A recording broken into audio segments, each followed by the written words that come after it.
بہت مشہور واقعہ ہے کہ بنی اسرائیل میں ایک شخص تھا جس کا نام کفل تھا، اور وہ ہر رات ایک نئی لڑکی کے ساتھ زنا کرتا تھا، اور اس کو بہت زیادہ اللہ نے دولت سے بھی نوازا تھا۔ تو ہر رات وہ ہر دوسرے تیسرے دن یا ہر رات وہ ایک نئی لڑکی کے ساتھ نئی لڑکی کو لے کے آتا تھا اپنے بستر کے اوپر اور اس کے ساتھ زنا کرتا تھا۔ بہرحال ایک مرتبہ وہ ایک لڑکی کو لے کے آیا جو کہ شادی شدہ لڑکی تھی، اور اس نے اسے کہا کہ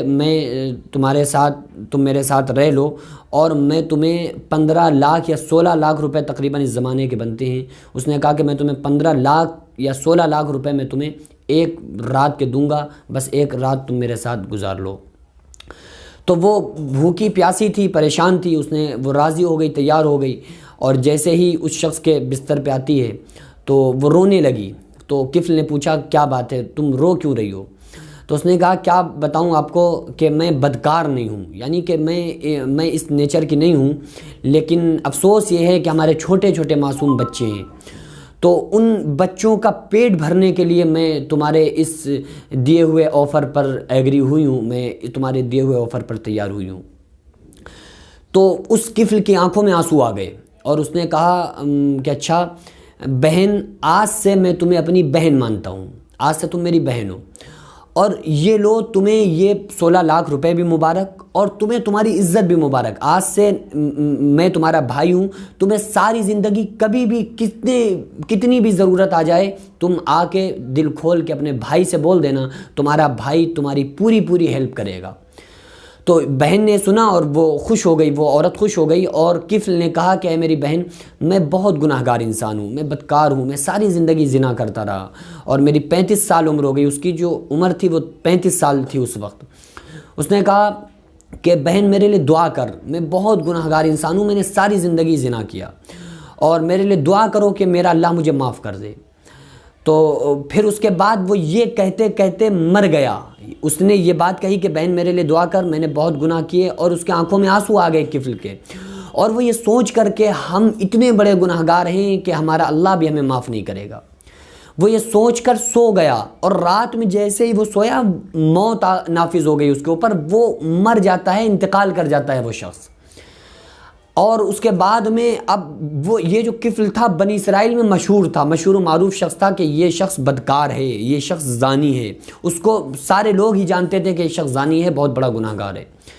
تو اب ظاہر سی بات ہے کہ ایسا زانی بدکار جس سے کسی کا کوئی تعلق سارے لوگ توڑ چکے ہوں، تو اس کا جنازے کی نماز کون پڑھتا، اس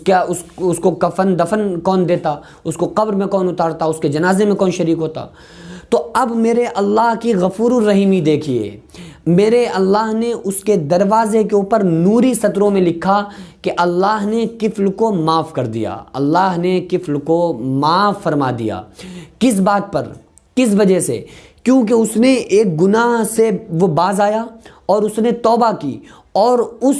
عورت کو جو کہ رو رہی تھی، گناہ سے ڈر رہی تھی، خوف کھا رہی تھی، تو اس نے اس پر رحم کیا اور کہا کہ بہن آج سے تمہیں تمہاری عزت بھی مبارک، اور تمہیں یہ پیسہ بھی مبارک۔ تو اس کی اس دلیری کے سبب، اس کی اس نیکی کے سبب اللہ تبارک و تعالیٰ نے اس کی توبہ کو قبول فرمایا، اور ایسی موت مرا کہ اللہ بھی خوش، اور اللہ ایسے گناہ گار سے خوش جس نے ساری زندگی اپنی زناکاری میں گزار دی۔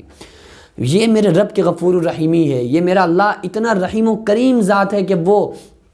آپ ساری زندگی بھی اگر کوئی انسان گناہ کر کے اللہ کی طرف آتا ہے کہ مولا میں آ رہا ہوں، تو اللہ بندے کا استقبال کرتا ہے، ویلکم کرتا ہے، ارجعی الی ربک راضیۃ مرضیہ، اے لوگوں لوٹ آؤ، کہاں جا رہے ہو اپنے رب کو چھوڑ کر، اپنے رب کی مغفرت کی طرف آ جاؤ، اپنے رب کی رضا کی طرف آ جاؤ۔ تو اللہ پکار رہا ہے، اللہ آواز دے رہا ہے، یا ایھا الانسان ما غرک بربک الکریم، اے لوگوں تمہیں اپنے رب کریم کے بارے میں کس نے دھوکے میں ڈال دیا؟ کیوں تم اپنے رب کو بھول گئے ہو؟ کیوں، کس چیز نے تمہیں اللہ سے دھوکے میں ڈالا ہوا ہے؟ کس چیز نے تمہیں اللہ سے دور کر دیا ہے؟ بندہ گناہ کرتا ہے، سوچتا ہے کہ ہم تو بہت بڑے گناہ گار ہیں، پتہ نہیں معاف ہو گے یا نہیں ہوں گے۔ میرے بھائی، آپ ایک مرتبہ اللہ کے در پہ آ کے دیکھیں، اس سے توبہ کر کے دیکھیں، معافی مانگ کے دیکھیں۔ اگر اللہ آپ کی زندگی کے سارے گناہوں کو بالکل ختم نہ فرما دے، تو جب آپ کہیے گا اللہ تعالیٰ آپ کے گناہوں کو ایسے ختم فرمائے گا کہ آپ کو بھی نہیں محسوس ہوگا کہ آپ نے کبھی کوئی گناہ کیا تھا، اور قیامت کے دن آپ کے سامنے نہ ہی ان ہسٹری کو لایا جائے گا، نہ ہی آپ کے کرتوتوں کو سامنے کیا جائے گا۔